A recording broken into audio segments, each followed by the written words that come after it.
Oh, Hello, everyone. Welcome to Arash's World. Today we have an episode with Tia Graham, who is on Arash's World, and she's going to talk about really cool stuff. And I keep it mysterious now because I want her to introduce herself first, and then I will let you know what the topic is going to be today. Welcome to Arash's World, Tia. Yeah. Thank you. Thank you for having me. So yes, my name's Tia Graham. I'm the founder of the company Arrive at Happy and the author of the book, Be a Happy Leader. And I previously, before starting my company, I led sales and marketing teams in luxury hotels in the United States and Europe. And I inspire leaders and people to connect to happiness and create really happy teams. And the coolest title that I have is Certified Chief Happiness Officer. I was going to comment on that. That is really cool. That and inspirationist. I like that term. Inspirationist is also a great one. Is that copyrighted? Can I use it at any point? Yes, sure. We need more inspiration in the world. So absolutely. Wonderful. So your book is coming out next year, so 2022. Yep, January 18th. There you go. That's great. And so it has a subtitle, Stop Feeling Overwhelmed, Thrive Personally, and Achieve Killer Business Results. That includes everything. First of all, I think we can relate to feeling overwhelmed with what's happening right now. I think everyone needs to thrive personally, and who wouldn't want to achieve killer business results? So what's your secret here? Well, there's not just one. It's a whole recipe of prioritizing your own happiness and well-being and using the science of happiness and neuroscience to really lead a healthy, fulfilling life, work, personal life, right? So the first step, it's an 8-step methodology. So the first step is really start with you. And then in terms of stopping to feel overwhelmed and not having chronic stress, it's about creating boundaries, and so that there's that separation and that you can really be present with your family, get enough sleep, and not, where we have an epidemic of overwork. So right, so it's the opposite of that. And then achieving killer business results is creating really strong, happy teams so that they thrive and create strong business results, and also being very focused and prioritizing. A leader can be working on a million things at any given time, but it's getting really clear on what are the 3 big things that are going to move the business forward, and let me focus on that. And there's a lot more, but that's it high level. That's wonderful. I'd like to get into all those steps in a moment, but I like how you are connecting here 2 things. First, starting with yourself. And that is very important, and a lot of people forget to do that. I wonder why, but it's really, once you start with yourself, then you can kind of project forward. If you are happy, then others will be happy too. It's kind of contagious, and the same way negative feelings others would catch too, and will become afraid and not be motivated and be scared mostly. So what I like is just the connecting happiness with work. But a lot of us don't see work as a place of happiness. I know. So how can we change that, both in terms of employee as well as employer and leader, as well as managers and so on? So how can we change that concept that we have? Yes. So first, for yourself, I think the very beginning is just perspective, right? So a lot of people might think, oh, I'm going to be happy Friday nights and weekends, or I'm going to be happy when I'm on my vacation. But to really change the perspective and know that you can really be happy and joyful and excited and, calm, all of these different emotions while you're working. That the first step is just understanding that that is a possibility, and that there are, unfortunately, it's not the majority of people, but there are a lot of people who are really happy while they're working, more in Scandinavia than in North America. But so just know that I think the first step is just knowing that that's a possibility, that work can be a source of joy and happiness. And then the second key piece is connecting with why your work matters and why it's purposeful to you. The number one motivator for people while they're working is progress and meaningful work. So reconnecting to why your work matters. And if you truly feel like your work isn't purposeful, that's an indicator that maybe it's time to look for a different type of work, because you really want it to feel like you're making a difference. You're helping people or helping, the earth, whatever it is that you're doing, and connect to that. And there are so many different ways that leaders can increase happiness for the teams and their employees, and help them on that journey as well. How important is happiness and freedom of choice, of having a certain say? As I talked to Dr. Craig Knight, and he talked about happiness and autonomy go hand in hand in many ways. And so that could be a challenge for a leader, because then they want to give autonomy to workers, but at the same time, they want to be in control. So how can you solve this dilemma, this problem? I absolutely agree with the doctor, and the research supports it. One of the pillars of employee happiness is having autonomy. And so for leaders, I would say to set very clear goals and expectations, and have regular coaching conversations, whether that's once a week, every other week, depending on the seniority of the people that you're leading, and have conversations so that you're there to support them, there to help them solve their own problems, and be there, like just like a sports coach.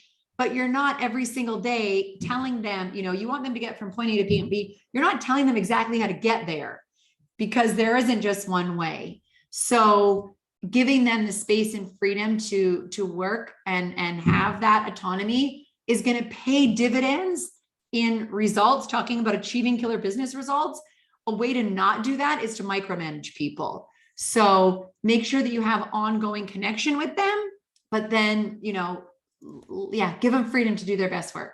Yeah, and micromanagement is something that's been going around for many years, and especially in the past. But we're moving in a different direction now, especially also with the pandemic. And Yes. It might be also because that's why we have the great resignation. There are a lot of people realizing perhaps what you're saying. It's like, wait a minute, this is not for me, or I can do something else, I can do better. So we have that drive. But it's also kind of interesting that there is still this old concept of being in the office from 9 to 5, that having a structure that's more like a military model. You have, the generals, and then the soldiers, the foot soldiers, and so on. But this is now changing. And I think, would you say that research is showing that that old-fashioned model may have worked in the past, but it is not in the benefit of the business or the company? Yes. Now, of course, it depends. There are so many different types of companies and industries. And, I worked in the hotel industry for 15 years. So everyone working from home, not realistic. People need to be in the building, Yes. Right? Depending on, but as much as you can give people autonomy and freedom, and what you were talking about, sort of the old structure of this very tall pyramid, general at the top, the research shows that the flatter the organization is, the happier people are at all different levels. And in terms of decision making, if you can talk to all different levels and really be connected to all different levels, and not have, decisions made and everything flow down and just like do this, then people are happy. But yes, the world of work is changing extremely rapidly, and leaders have to change with it, or they probably won't be leading for very much longer. Mm-hmm. Yeah, so let's focus on the leader themselves, and let's actually focus here on your 8 steps, and if we can go through them, because I found it very interesting, and there's some very, very good ideas there that I'd like to elaborate briefly without giving big spoilers, because I want people to read the book. But if we could just kind of start, so we start with the self. What do you do? How do you start with yourself? What would be your advice? So starting with you is about prioritizing your own happiness and well-being, and never, ever delaying it, saying, oh, when I get that promotion, then I'll be happy. Or it's prioritizing it now. And I talk about the importance for personal life and professional success on why you should do that. And so it's really taking care of yourself holistically, your physical body, your emotional well-being, your relationships in and out of work, always learning and growing. And so there's a lot of, in all the chapters, there's prompts, there's actions, because I want this to be very practical for people on how do you have a great relationship with yourself, and take care of yourself in all areas. Now, some might say that would be selfish, and I would disagree with that. But what would you say to that person who would say that? A lot of people say, isn't focusing on your happiness so much selfish? So I'm really glad you asked that. I say, absolutely not. It is not selfish, because when you are happy and take care of yourself, you lift up and inspire everyone around you. So whether, I have 2 young children, what's the best thing for kids? A happy parent, for your marriage, for your family relationships, and also you inspire others. And for everyone listening who wants to be successful while they're working, Ivy League research shows that when you are happy, when you're positive, you are more creative, you are more productive. If you're in sales, you sell more, you have less turnover. So there's so many positive business results also, that again, it's not selfish. When you are happy, you're actually helping your organization. Absolutely, I fully agree with you. And so what would be the second step then? So the second step is zoom out. So this step is about perspective, and it is about wherever you are in an organization, whether it's a nonprofit, a corporation, having the perspective as if you owned or if you were running the organization. So being very wide lens, if you will, and looking at the organization from all different types of perspectives, the stakeholders, your peers, from different people that you work at, and realizing that how you see things is not reality. It's just your little slice. And by doing so, it helps you with decision making, and you are definitely going to drive the business forward. And I like that, because it's like we all kind of are parts of this mechanism.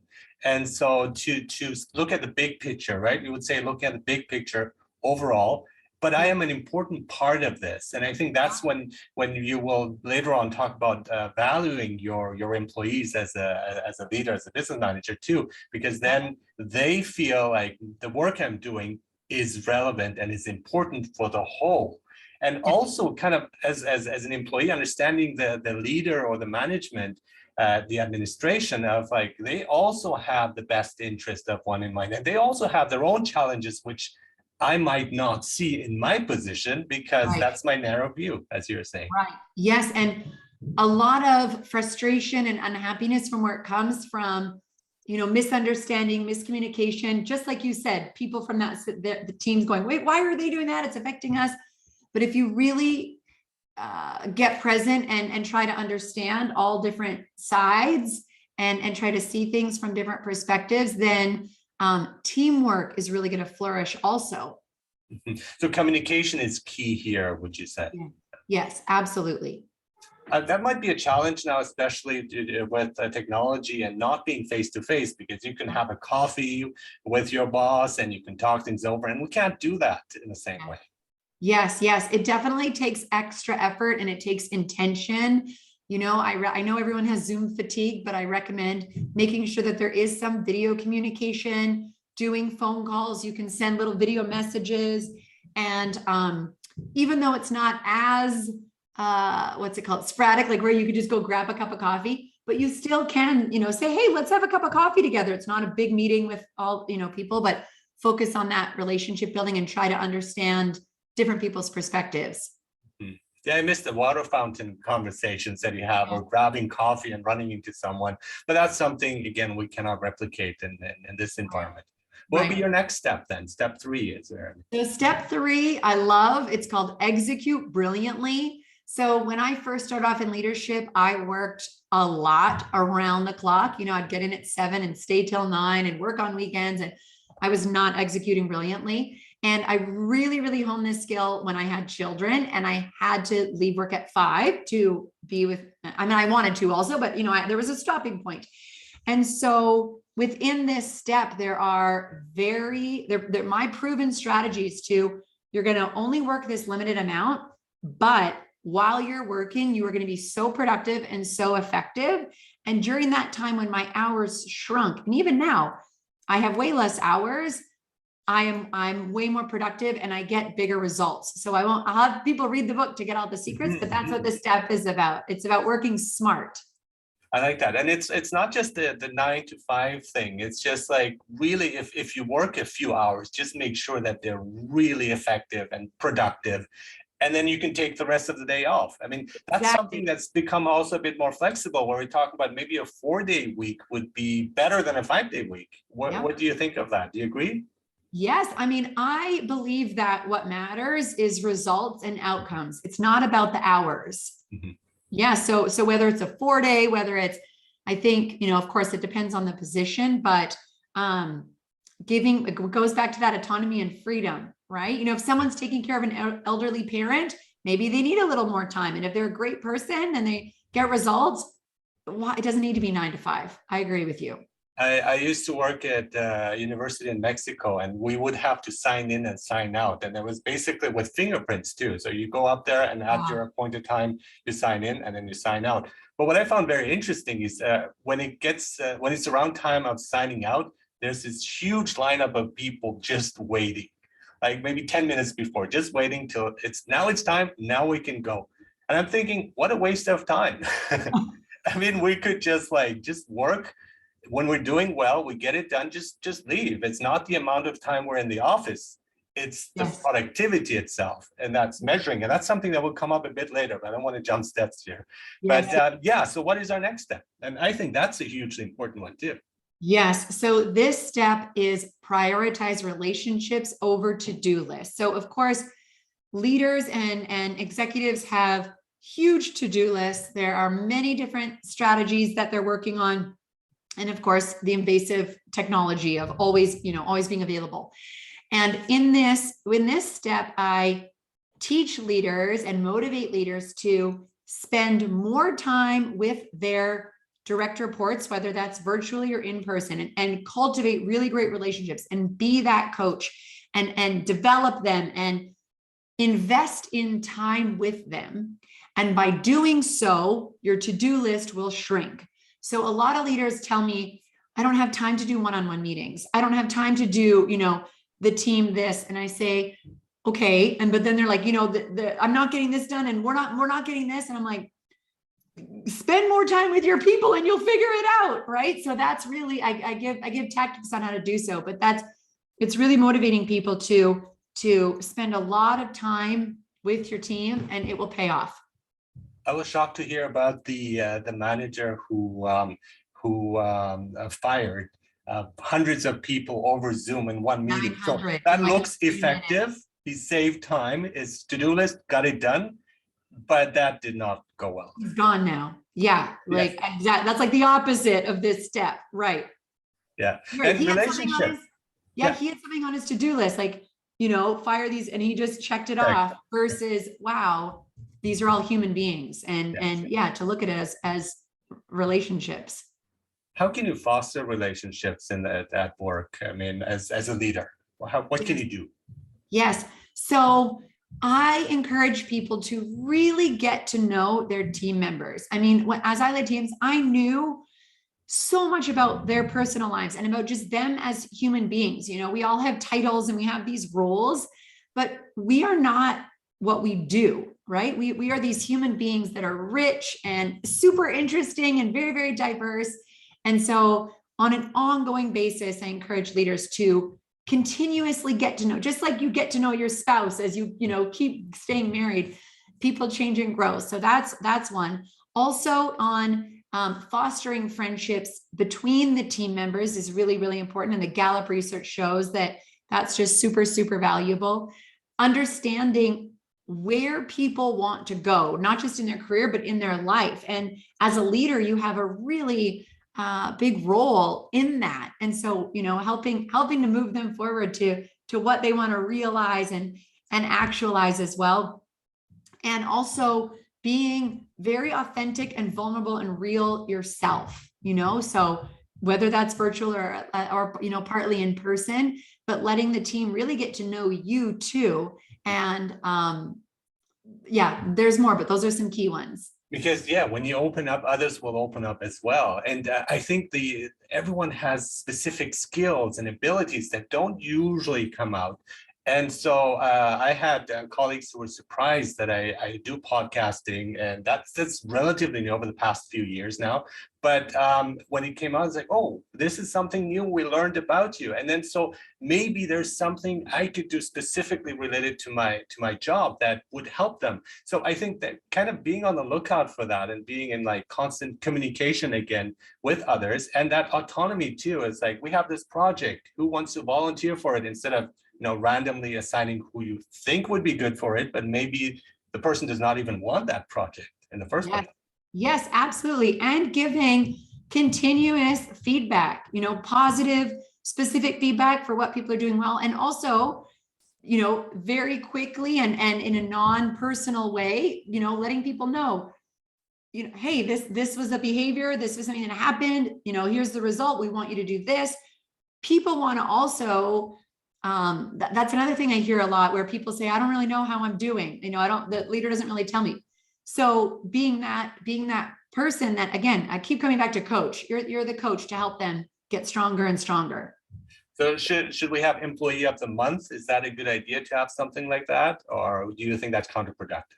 No, I think employee of the month. So it's very, very popular within the hotel industry. I think that's one way for recognition. Absolutely. I don't think it's the only way, but it certainly helps and gives those employees that win a great sense of pride.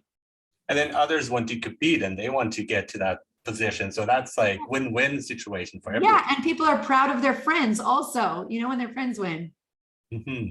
What's our next step? Step 5 here. So step 5 is your number one priority. And the number one priority is your team. And it's funny to say, okay, doesn't every leader know that their number one priority is a team?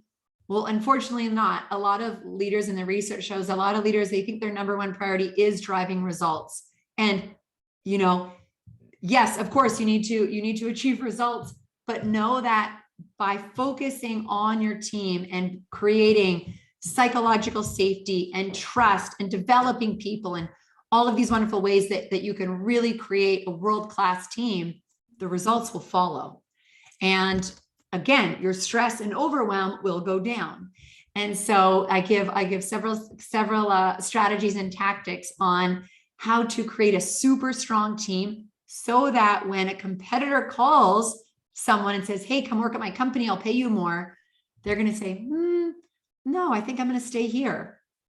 Oh, that's wonderful. Yeah. And so what's our next step then? The next step is measure to excel. And this is a step I learned a little later on in my career, but it's about measuring the lead measures. So understanding what is the big important goal. And I use the methodology of this book called The 4 Disciplines of Execution. So what is the big goal, and what are the activities? What are the daily, weekly activities that people on the team need to do so that we are guaranteed to beat that big goal? And so it unifies everyone, and it takes less of the focus off of the lag measures and really focuses on those forward motion measures that truly guarantee success. I've used it for years, and I'll say it's bulletproof. It's an amazing system. But it should be manageable. The goals we have should be within reach and not just far out, right? It's not some wild dreams that we're trying to reach at this point, correct? Yes, exactly. And I like that there is a measure, because that's really important too, because leaders don't want wishy-washy things. They want something that we can actually measure, and so that we can see it's paying dividends. I mean, that's the goal here. And yes. I like that you have those metrics there too, of saying, okay, clearly planning it out and saying, are we reaching this goal? And then probably analyzing, if not, then what happened? Why not? Or what could we do better to improve? Yes, exactly. And why I love this step is it truly unifies everyone. It takes the competition out of, okay, that person's doing this and this, brings everyone together and says, if we all do our part, we will get here. And you're exactly right. If something, isn't happening, then everyone comes together and analyzes, okay, what do we need? What do we need to pivot on? But it actually ties into your number one priority, which is your team. I talked to another leadership coach, here, and she said what sometimes happens too within the team. There is competition, and sometimes the leader does not feel confident enough or is scared of others, and so there's this like they're competing within the company as well, and there's the competition from outside. So that union does not exist as much. It doesn't go as smoothly as it should. Right, right. Yes, yeah. I mean, healthy competition, of course, can be really fun and can motivate people and drive it, but it's absolutely the leader's responsibility to make sure that it's not toxic and too competitive where it's hurting relationships. And then step 7 would be important for this too. Yes. Step 7, one of my favorite, of course, as I am a happiness expert, is be the spark. So being the spark is knowing every single day that as a leader, you set the tone for the energy and really the emotional state of people on your team, whether it's virtual or in person. And so this is about being optimistic, being positive, not every single second of every day, of course, but more a positive than negative. And making sure that you're taking care of your energy so that you have more to give. And this isn't necessarily extroverted, introverted. It's for all, there's many different ways that you could do this, but knowing that, there's a light inside of you and it's your responsibility to share that light with the people on your team and inspire them to do their best work and really, work to their potential. As an instructor, I feel sometimes the energy of students where they're excited, they slept well, they're not as stressed as they would, and so it goes really well. There are other days where it's not looking so good for me, but then I do have to bring in the energy, kind of push myself. But then there's also those days where I feel great and I have all this energy, and I see there's no response from them. So I think tough crowd, So that's when we do have to find ways of energizing them. But usually even those classes then turn up to be fine, as long as I feel fine. Yes, exactly. Yeah, I mean, as much as the knowledge and the information that you share or that leaders share, it's also about the energy and how we make people feel, right? Behavior really is driven so much by feelings and emotions. So yes. So you're basing it on the Spire Model by Tal Ben-Shahar. Can you comment on this briefly? What Sure, is that? yes. So I met Dr. Tal Ben-Shahar at the World Happiness Summit many years ago, and I took his year-long program. So for a year, studied this Spire Model, and it's a holistic way to approach happiness and human well-being, and it stands for spiritual well-being, physical well-being, both the mind and the body, physical in both ways, intellectual well-being, relational well-being, and emotional well-being. And under each of these, there are many different topics, all research-based, of course, that are levers that you can pull on, that you can use to increase your happiness and increase your well-being. And so by focusing on, of course, they're all interconnected. By focusing on any of them, you will positively benefit the other areas of your life. And you can use Spire both personally, and you can also apply Spire to an organization. So would you say that happiness is kind of trickled down? Because once you are happy, then you're going to be happy in pretty much all areas of your life, if that's the case. And is that not something that employers should look for when they're hiring a person? It's like, this person is happy, great, let's hire them. Should that be not a factor as well, a contributing Yes, factor? I mean, yeah, I would say, yeah, you wouldn't want to knowingly hire a very negative, pessimistic person. Of course, people are always their best on their interviews, but and there's different levels of energy, quiet energy, or me, I have like big, loud energy. But yes, looking at, you can ask questions about, people's lives and who they are, and get a sense of how do they view the world, because positivity is really about focus, right? It's not so much, it's not fully genetic or anything. It's like, where does this person want to focus? And is it on the negative, or is it more on the positive? So, yeah, I mean, the age old saying of hire for personality and train for skill, of course, right? There's all different levels, but as much as possible, bringing people on, and in Kim Cameron's book, I forget, he's at a university on the East Coast, but anyway, in his book, he talks about positive energizers and how these people are so valuable to organizations. So yeah, I think if you can look for that, it will definitely serve you well. I think it's also embodying it. And I sense with talking to you, you are upbeat. And when you talk about happiness, I believe you because I see it reflected. And I've talked to people who claim to be happiness coaches, but then they don't sound happy. They don't look happy. And it reminds me of this dentist I had who, when he talked, he had crooked teeth. And I said, No. well, I don't know if I should trust you. And it's the same with when you look at happiness coaches, but also at leaders. When they're not happy, then there's something off. And we kind of don't respond as enthusiastically to that. So it's really embodying it in different parts of life, I think. Yes, no, embodying it. Yeah, I absolutely, right?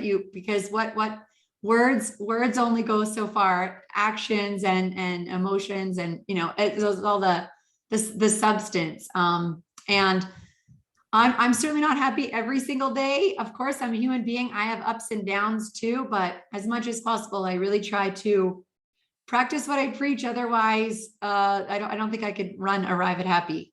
But there's this core that we would have when we say generally I'm satisfied with what I do with my life, and that might get us to our last step here. Yes. Mindset.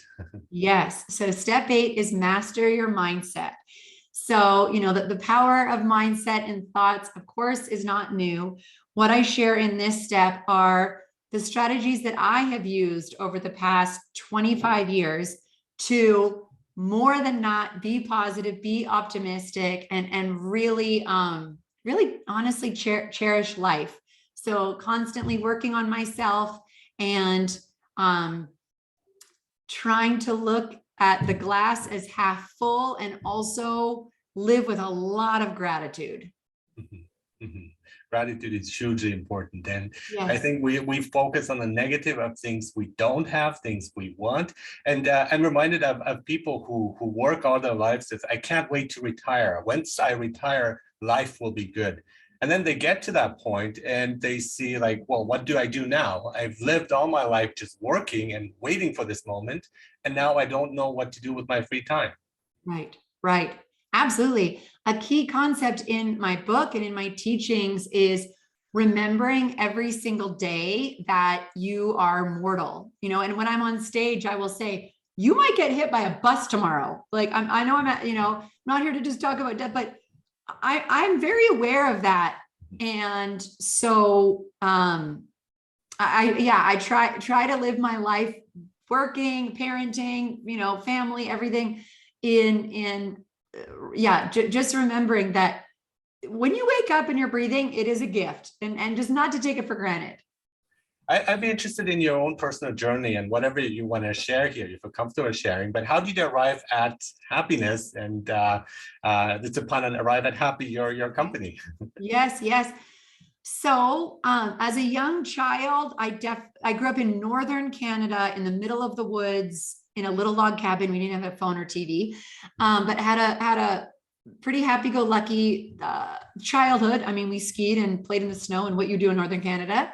I have many, like all adults, many pivotal moments in life. The first one that really set me on this path to live this way and now to teach and inspire is when I was age 11, my parents separated and started going through a really, really terrible divorce. I mean, messy in terms of fighting over child custody and anyway, very, very messy. And I'm the eldest of 3 girls.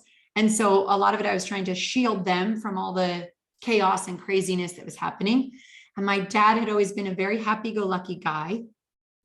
And with this separation and this divorce, I saw his light dimming, and he was not happy. And his, just the way he lived and the way he moved, and he was changing, not for the better. And it went on for a few years, and it was extremely scary because I remember thinking as a young adolescent, is this my new dad? And, now we had 2 households and everything. And after a couple of years, there was one day he woke up and he was awake. I woke up, came downstairs. My sisters were still sleeping in his house, and he was different. He was playing reggae music and making breakfast. And I remember, and I said to him, wow, Dad, you seem really happy. Are you happy because it's your birthday? And he paused. He was making pancakes. He paused and said, Tia, I have had 2 of the worst years of my entire life. And I woke up this morning and I said to myself, I don't want to have another bad year. And from that day on, I saw my dad choose happiness. His circumstances hadn't changed that much. I saw him making changes to increase his happiness. So I learned at a really young age that happiness is a choice. I completely agree with you. And I think a lot of people don't realize it. And that is, it sounds harsh, and it's not like diminishing what people are going through, but we still have a choice. We do have the freedom to pick a path over another one. And sometimes the choice is narrower, it's more difficult because of our options, but there is still, even if it's minimal, there is still a choice. And we have to always keep that in mind. Yeah. Yes. And it's also a lot of work. A lot of people are like, what are your 3 tips to be happy? I'm like, you need to do, it's so many things. It's not just like, eat vegetables and exercise. It's, we're very complex beings. And so, yeah, I think, but constantly keeping that in mind. And, I've gone through many challenges since then. And I will say the biggest one that motivated me to create the company was when I have had a very busy executive job, and I had a 2-year-old little girl and a brand new baby little girl. And in the United States, you go back to work after 3 months. So I was overwhelmed, stressed, exhausted, tired, guilt. I mean, you name it, angry, sad, all of it. And I again went on the journey because I was really unhappy at that point in my life of like, okay, you are in the driver's seat. You need to make changes. What do you need to do? And accepting that life, it does have ups and downs, but back to what you said, Arash, like, yes, it is a choice.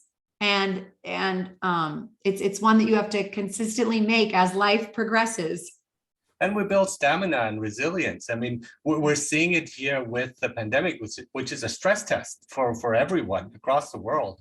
And I'm in Vancouver, so we had British Columbia was going through a very, very tough year this year. Has been extremely difficult. And it's like, when you think like, yeah, we passed it, now we're okay, another thing would hit. And it seems like constant, these blows. But then you have to keep your head up. I mean, you have to be optimistic about it and positive. I remember I saw a talk by Martin Seligman who talked about the importance of agency, but also feeling that yes, we can make a difference, efficacy, as well as a very important point here, optimism and imagination. I mean, we need that kind of optimism, even or especially if things look very bleak. Yes, and to look for what is going well. For sure, the last few years have been so challenging in a million different ways. And there's also been a lot of blessings and, a lot of wonderful things. So, I think knowing, even just looking at the challenges as just that, it's a challenge and it's going to make me stronger and I'll get through it. And knowing that nothing stays the same. It's the mindset idea of also hurdles are there. What do you do when you have hurdles? You jump over them. And what happens is you get stronger, you get faster. So hurdle is not a stop. And a lot of people see it as that, or they feel victim. They say, I'm trapped and I can't get out. And that is very negative and has very negative effects on their psyche. And their physical health. I mean, that's another, I tell people, I'm like, you will live longer, you will be there for your grandchildren. Like, that's a big reason for me. I want to know my grandchildren. And so the mind and body are always connected. Your the psychological immune system is just as important as the physical immune system. Mhm. And relationships are so important, and we see it more and more also in times of suffering. But there are also cultural differences in terms of relationship, and there's also in schools, is it fostered, or are we working on making individuals who can compete with others, and even within the family, is there competition again within them, or do we work as a team? And we seem to be very individualistic in, again, Western societies, although in some places in Europe, they have a more open way of dealing with it. And then there are other cultures who really see themselves as a unit. So Yes. how could we foster more the drive for relationships in, let's say, places like North America and Canada?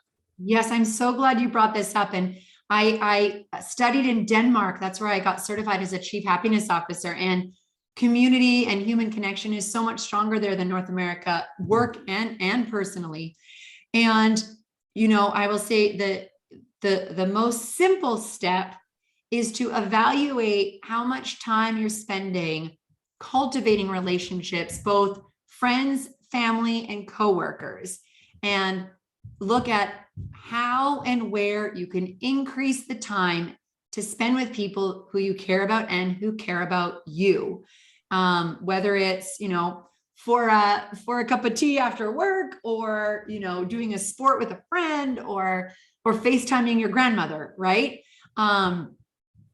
And I think also, tying back to like North America, we are so driven for material and financial success and understanding. I say this all the time. I'm like, it's great to be, I mean, I'm ambitious. I want to do wonderful things, but know that that itself is not going to bring you this meaning and purpose. And, you know, that don't focus so much on that, because when you are on your deathbed and someone says you have 2 weeks to live, are you going to say, oh, I wish I worked another 10 hours?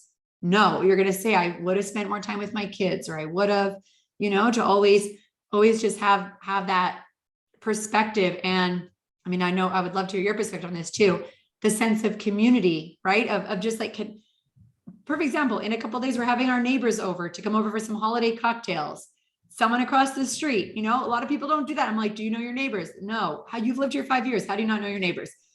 You know, just that. Also the local community, we need so much now more than ever too. Yeah, and I think money is a great point here. I just want to focus briefly on that, which I found very interesting, because money doesn't bring happiness. If this were so, then rich people would be very happy, but they're not. We have the rich and famous who are suffering from many issues. And I'm thinking, well, that is not solving the problem.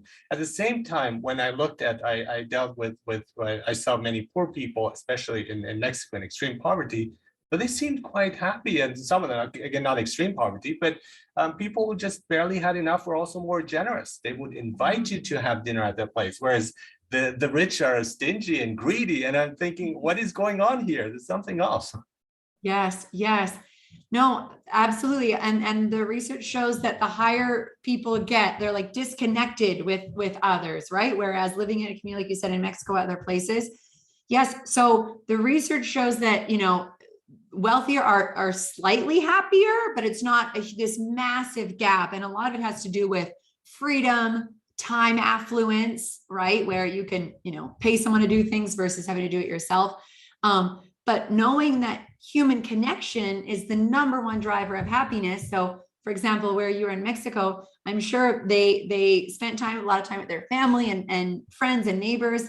And to not everyone, if you inherit money, okay, maybe not, but a lot of rich, guess what they're doing all the time? They might be working 80 hours a week. And so if they're not, and they would work a lot, and would actually work more than here in North America when I see it. But at the same time, they would spend it and they would have a good time with it. Whereas here we want to save up, and for what, we don't really know. Right, like get the fifth car versus helping in the community. I'm not surprised that you got the certificate in Denmark, because Denmark is often like held as a model of happiness, and they consider themselves the happiest people in the world, I think, or one of them, Scandinavian countries.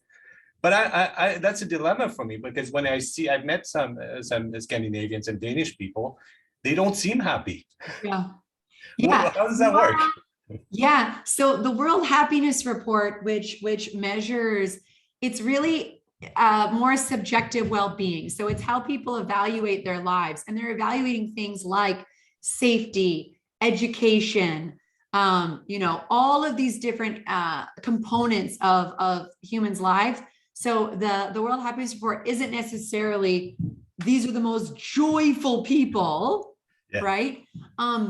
But in places like Scandinavia, it's of course, more socialist, where university is free, and there's less of a wealth or income gap of really, really wealthy, and it's more. One of my friends who's Danish, her dad was really wealthy, and he actually left Scandinavia because he wanted to be really showy and like buy a sports car and look rich, but that's frowned upon in Scandinavia. It's so that he actually moved to Orange County, which is a perfect place to show your wealth. So yeah, I think and the society also is of course there's smaller countries population wise, but just strong sense of community of people spending time together. I think also less stress, because if you don't have to worry about your education, paying back your student loans, I mean, that's a major factor for stress here. Huge factor. Yeah. The average Danish person works 37 hours a week. So there's a lot of people working over 60 hours in North America, which is a huge difference. You have more time for sleep. You have more time for friends, family, hobbies. Yeah. I've lived and worked across the world in various places, and traveling is very it teaches us a lot of things, but it also there's a sense of frustration there. And so I want to know, like, do you feel frustrated about certain things after you travel? Is there like a sense of like kind of a homelessness, or where you see like things are done well in another country, but not here, but then some things that we do here would work well over there, and trying to find that perfect balance and perfect mix in there? Oh, that's a really great question. I have to be honest. No, I haven't felt that, but now that you've said it, I think you've just added to a perspective. Yeah, I traveled and lived in a lot of different places too. And I will say I'm usually just, again, full of gratitude and also awe of experiencing other cultures and people. And I also always, because I, am Canadian and American, even though things are far from perfect in North America, I'm always, thankful for the opportunities and for the way, that I was able to grow up here in the mountains and everything. But I will say, I don't know if frustration is the right word, but I definitely feel a sense of imbalance and, greed of how so little people have so much and so many people have so little that, I think it's the unfairness that I don't like. And the frustration is not having a perfect place, because then when you travel, it opens up your eyes and you see, well, we're doing something here that is done better in another place, and I can't really bring it here. So I grew up in Germany, and so small talk and friendly chats on the bus and everything is frowned upon, and it doesn't usually happen. People usually live in their own worlds. And I'm thinking, why not? No, and I like this about here, where you feel free to chat up anybody and they will respond. Whereas over there, people just look at you as like, why are you talking to me? What's wrong with you? I find that frustrating, because look, we can combine everything. And I know you would lose some of your original identity and cultural practices, but it's for the better. And culture is fluid. It's not something that is stuck. We keep changing. Right. Well, I definitely believe that travel is a key way to bring people and cultures together, and to increase understanding and to increase compassion, and to see that we are, of course, way more alike than we are different. I think a lot of people think, oh, that country's this or this, and it's like, no, we're all human beings. We're living in these different places, but we're way more similar. But real travel, not staying in resort hotels or going to the travel. Yes, restaurant someone has, or Starbucks. Yeah, that's called vacationing, right? Yeah. Actually talk exactly there. Yeah. Yeah.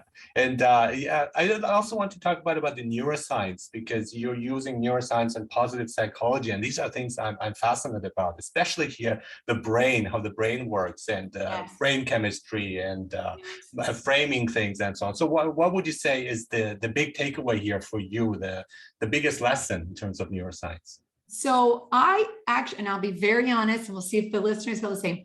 I was not aware of adult neuroscience, like, neurogenesis.